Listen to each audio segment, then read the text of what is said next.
Welcome back to channel अपनी study and आज के इस वीडियो में क्लास 12 का रसायन विज्ञान का फुल सोल्यूशन देखने वाले हैं आपकी हाफ ईयरली का।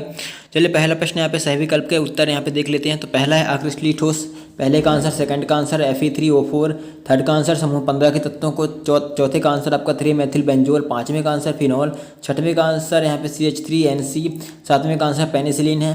दूसरे क्वेश्चन आपका है उसका पहला आंसर 8 है, दूसरा यहाँ पे अयस्क सांद्रण प्रसाधन या सज्जीकरण, दूसरा का तीसरा आंसर यहाँ पे 7 है। और फिर यहाँ पे अपना चौथा देख लेते हैं। तो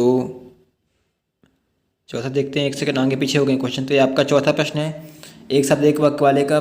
तो इसका है पहला एफ केंद्र की परिभाषा जो है स्थान जहाँ ऋणायन रिक्तिका में इलेक्ट्रॉन उपस्थित होता है वह एफ केंद्र कहलाता है।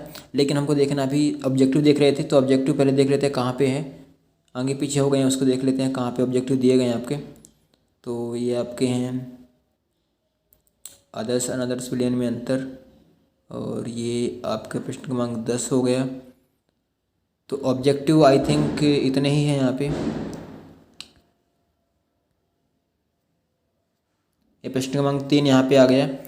तो चौथे प्रश्न का दूसरे का चौथा यहाँ पे तृतीयक अल्कोहल, दूसरे का पाँचवें कैनिजारो अभिक्रिया, दूसरे का छठवां यहाँ पे प्रति अम्ल औषधि में, दूसरे का सातवां है एल्किल आइसोथायोसाइनाइड। प्रश्न क्रमांक 3 आपका है क्वार्टज का आपका SiO2, ऑक्साइड का Al2O3 2H2O, फिर कैल्कोजन का समूह 16 के तत्व होते हैं, कार्बोलिक अम्ल का आपका फिनॉल है, फैलिक विलयन का आपका CHO है, और मीबेन का जो तेल है उसका नाइट्रोबेंजीन आपका हो जाएगा। नार्कोटिक का आपका हो जाएगा मॉर्फिन, और इसका है बैगनी रंग का आपका छठवां, फिर सातवां एमीन की आकृति पिरामिडी होती है। तो ये आपके क्वेश्चन नंबर 4 के आंसर थे। क्वेश्चन नंबर 4 मैंने आपको पहले बताया था, एक सेकंड देख लेते हैं, थोड़ा आगे पीछे होगा इसका आंसर तो मैं इसको मिला देता हूँ पहले, उसके बाद देखते हैं। तो ये आपका तीसरा हो गया आपका, फिर उसके बाद पाँचवा ये प्रश्न क्रमांक 4 है, देख लीजिए एक शब्द एक वाक्य वाले। तो इसका पहला है एफ केंद्र। तो एफ केंद्र वह होता है जहाँ ऋणायन रिक्तिका में इलेक्ट्रॉन उपस्थित होता है, एफ केंद्र कहलाता है। और डोपिंग की परिभाषा यहाँ पे है किसी क्रिस्टल में अशुद्धि मिलाए जाने की जो क्रिया होती है वह डोपिंग कहलाती है। और जो शॉर्टकी दोष है वह दोष रेस्ट क्रिस्टल जालक में धनायन तथा ऋणायन के समान संख्या में अपने स्थानों से लुप्त हो जाने के कारण निर्मित रिक्त स्थानों के कारण होता है, शॉर्टकी दोष कहलाता है। गैंग जो होता है पृथ्वी से प्राप्त खनिज अयस्कों में मिट्टी, तेल आदि जैसे कई अशुद्धियाँ होती हैं, इन्हें गैंग कहते हैं। आपका फ्लोरीन है, तो फ्लोरीन जो होता है F chlorine Cl bromine Br iodine I एस्टेटिन का आपका AT हो गया। उसके बाद यहाँ पे देखते हैं मोलर चालकता। तो मोलर चालकता जो यहाँ पे एक मोल वैद्युत अपघट्य युक्त विलयन की चालकता मूलक चालकता कहलाती है। इसे यहाँ पे इससे लैम्डा m से व्यक्त करते हैं, अब देख लीजिएगा इस तरीके से। और इसकी इकाई ohm inverse centimetre square mole inverse होती है, और सूत्र वगैरह सब यहाँ पे दिया हुआ है। तो ये आपके प्रश्न क्रमांक यहाँ पे किसका हो गया देख लीजिएगा।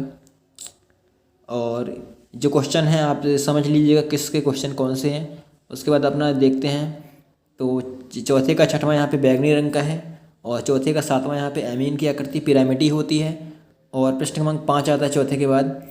तो उसका आंसर यहाँ पे मोल प्रभाज का आंसर यहाँ पे किसी पदार्थ के मोलों की संख्या और उस विलयन के कुल मोलों की संख्या के अनुपात को मोल प्रभाज कहते हैं। इसे x से प्रदर्शित करते हैं। और यदि विलेयता के n मोलों की विलायक के n2 मोलों में होता जाए तो इस तरीके से आप इसको सॉल्व कर सकते हैं। अगला क्वेश्चन देखते हैं। तो प्रश्न क्रमांक 4 आपका हो गया ये वाला। और प्रश्न क्रमांक ये मोलर चालकता किस क्वेश्चन का है। तो क्वेश्चन जो दिए गए हैं सीधे आप देख लीजिएगा। ये छठवां क्वेश्चन आपका हेनरी का नियम। तो इसी नियम के अनुसार स्थिर ताप पर किसी गैस के द्रव में विलेयता गैस के दाब के समानुपाती होती है, और m डायरेक्टली प्रोपोर्शनल यहाँ पे p है। तो m = KHP, और जो KH यहाँ पे हेनरी नियतांक हो जाएगा, हेनरी स्थिरांक। प्रश्न क्रमांक 7 यहाँ पे है। तो एल्कोहल तथा जल में आयोडीन का 2% 2 से 3% जो विलयन है आयोडीन का टिंचर कहलाता है। इसका उपयोग घावों पर लगाने के लिए किया जाता है। उसके बाद प्रश्न क्रमांक ये वाला आपका हो गया 6। अब 7 देख लेते हैं। तो 7 आपका प्रश्न क्रमांक यहाँ पे था। प्रश्न क्रमांक 7 देखते हैं, ये आपका 17 है। प्रश्न क्रमांक 7 देखते हैं 19वां, 6वां, और 7 आपका हो गया, सॉरी 8 देखते हैं। तो 8वां आपका कहाँ पे दिया गया है, 8वां देख लेते हैं। तो ये 11 है, ये 13 है, और यहाँ पे 18वां हो गया। प्रश्न क्रमांक 8 यहाँ पे देख लीजिए। उपयुक्त विलायक में क्लोरोजाइलिनोन तथा टॉर्पिनोलार डिटॉल के प्रमुख संघटक हैं। और प्रश्न क्रमांक 9 का आंसर भी यहाँ पे दिया गया है। फ्लोरीन के केवल 2 कक्षों में इलेक्ट्रॉन होते हैं, अतः रिक्त कक्षा नहीं होने, जबकि अन्य हाइड्रोजन अंतिम कक्षा में एक रिक्त कक्षक रहते हैं। और फिर प्रश्न क्रमांक 10 का आंसर यहाँ पे है कम बंध वियोजन एंथैल्पी उच्च इलेक्ट्रॉन ऋणात्मकता तथा उच्च ऋणात्मक लब्धि एंथैल्पी के कारण हैलोजनों की प्रबल प्रवृत्ति जो है इलेक्ट्रॉन ग्रहण करने की होती है, तो उनका अपचयन हो जाता है। उसके बाद देखते हैं यहाँ पे नेक्स्ट क्वेश्चन का आपका आंसर, ये आपका हो गया प्रश्न क्रमांक 10। अब यहाँ पे 11 देख लेते हैं। तो 11 क्वेश्चन आपका ऊपर यहाँ पे है, प्रश्न क्रमांक 11 का आंसर ये वाला है। और ये आपका प्रश्न क्रमांक 14 है। तो प्रश्न क्रमांक 11 का आंसर हो गया कि एनिलीन की क्षारीय प्रकृति के कारण यह HCl जैसे प्रबल अम्लों के साथ विलयशील लवण बनाती है, जबकि जल के साथ ऐसा लवण नहीं बनता, अतः यह HCl में विलेय एवं जल में अविलेय है। प्रश्न क्रमांक 12 का आंसर यहाँ पे क्षार की प्रावस्था का क्रम निम्नलिखित है, तो इसको कर लीजिएगा। और फिर इसके बाद प्रश्न क्रमांक 13वां यहाँ पे आदर्श और अनादर्श विलयन में अंतर, तो इसको भी देख लीजिए। आसवन द्वारा द्रवों को पृथक करना संभव है और अनादर्श विलयन में आसवन की केवल द्रव शुद्ध अवस्था में प्राप्त होता है और राउल्ट के नियम का पालन आदर्श नियम करता है, राउल्ट के नियम के विचलन दर्शाता है अनादर्श विलयन। और तीसरा आंसर है, चौथा आंसर है। तो इस तरीके से 4 अंतर इसका लिख लीजिएगा। उसके बाद आप देखते हैं नेक्स्ट क्वेश्चन, क्वेश्चन नंबर 14। तो ये 14 देख लेते हैं कहाँ पे है, 18th है, 9th, 14th आंसर आपका देखते हैं। ये आपका है 11th और ये 15th, आगे पीछे हो गया आंसर, उसको मिला लेते हैं अपन। तो प्रश्न क्रमांक 4, प्रश्न क्रमांक 5 और प्रश्न क्रमांक 14 अपन को देखना है। तो ये रहा आपका 16, पहले देख लीजिएगा आंसर, फिर अपने हिसाब से लिख लीजिएगा। प्रश्न क्रमांक 16 का जो आंसर यहाँ पे है, टोलेन अभिकर्मक सिल्वर नाइट्रेट का अमोनिया में बना हुआ विलयन जो होता है टोलेन अभिकर्मक कहलाता है। इसमें क्रियात्मक भाग Ag2O होता है। यह एल्डिहाइड से क्रिया कर Ag में अपचयित हो जाता है, जो पात्र की दीवारों पर जमा हो जाता है, जिसे रजत दर्पण कहते हैं। तो इस तरीके से आपका हो जाएगा ये वाला। प्रश्न क्रमांक 17वां का आंसर है NH1 और NH2 अभिक्रिया में अंतर लिखिए। तो NH1 अभिक्रिया प्रथम कोटि का अनुसरण करती है और जो है उसी कोटि का अभिकरण NH2 करती है। इस अभिक्रिया का वेग जो होता है NH1 का, वह यहाँ पे देख लेते हैं। NH1 अभिक्रिया और NH2 अभिक्रिया का अंतर देख लेते हैं अपन। तो NH1 अभिक्रिया का वेग देख लेते हैं। NH1 अभिक्रिया का वेग अभिकारकों की सांद्रता पर निर्भर नहीं करता है और SN2 का जो है क्रियाधार व नाभिक स्नेही दोनों की सांद्रता पर निर्भर करता है।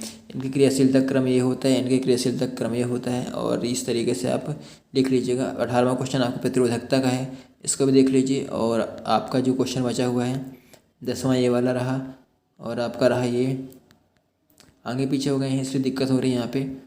तो आप इसके जो PDF है मैं टेलीग्राम में डाल दूँगा, अगर ज्वाइन कर सकते हैं ज्वाइन कर लीजिएगा, वहाँ आपको मिल जाएगी। रीमान टीमैन अभिक्रिया ये वाली हो गई और इसके बाद विलियमसन संश्लेषण हो गई ये वाली। इसके बाद यहाँ पे देखते हैं स्टीफन अभिक्रिया का ये वाला आंसर लिख लीजिएगा जो क्वेश्चन आपका दिया हो। रोजनमुंड अभिक्रिया का 15वां क्वेश्चन यहाँ पे है। और फिर क्वेश्चन बचा है जो 19वां लेंथेनाइट संकुचन का ये वाला हो गया और आपको मोलर से लगता है ये वाली हो गई। आपका ये क्वेश्चन नंबर 4 का आंसर है, ये क्वेश्चन नंबर 5 का आंसर है। और बाकी के जो क्वेश्चन है 17वां है और 16वां आपका टोलेन अभिक्रिया मैंने बता दिया। इस तरीके से आपके सारे आंसर मैंने आपको बता दिए। आई होप कि आपको सब कुछ समझ में आ गया होगा। अगर अभी भी दिक्कत हो रही है आपको तो टेलीग्राम पर ज्वाइन हो सकते हैं, फिर मुझे इंस्टा पर मैसेज कर सकते हैं और फॉलो कर सकते हैं, वहाँ पर मैं आपकी डाउट जो है क्लियर कर दूँगा। चलिए मिलते हैं आपसे नेक्स्ट वीडियो में, तब तक के लिए